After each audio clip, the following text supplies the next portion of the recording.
ముఖ్యంగా రేవంత్ పాలనలో ఏ ఒక్క వర్గం కూడా ఈరోజు హ్యాపీగా లేదు.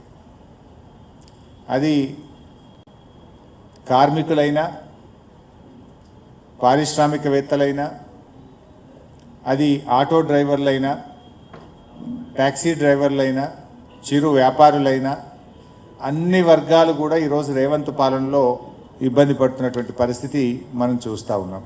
అందువల్ల ఈరోజు ఈ రాష్ట్రంలో ఎవరైనా హ్యాపీగా ఉన్నారంటే 4 బ్రదర్స్ మాత్రమే హ్యాపీగా ఉన్నారు. 4 బ్రదర్స్ తప్ప 4 కోట్ల ప్రజల్లో ఇలా అసంతృప్తి ఉన్నది. ఇచ్చిన ఏ గ్యారంటీలు అమలు కాలేదు.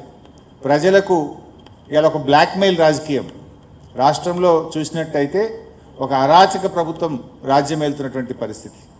ఈ అరాచకత్వానికి బుద్ధి చెప్పాల్సిన అవసరం ఉంది. 2 ఏళ్ల రేవంత్ పాలనలో జరిగిన అరాచకాలకు జూబ్లీ హిల్స్ ప్రజలు తీర్పు ఇవ్వబోతా ఉన్నారు. కాంగ్రెస్ను ఓడించకపోతే మరో 3 ఏళ్ల పాటు ఈ రాష్ట్ర ప్రజలు నరకయాతన అనుభవించాల్సి ఉంటుంది. కేసీఆర్ పాలనలో వికాసం, రేవంత్ పాలనలో 2 ఏళ్ల పాలనలో ప్రజలకు విధ్వంసం తప్ప మిగిలింది ఏం లేదు. నిజానికి చెప్పుకోవడానికి ఒక్కటి కూడా లేదు. ఏ ఒక్కటి కూడా జరగలేదు. పథకాలు కేసీఆర్ గారు అందించిన సంక్షేమ పథకాలు ఒకటొక్కటిగా రద్దవుతూ ఉన్నాయి.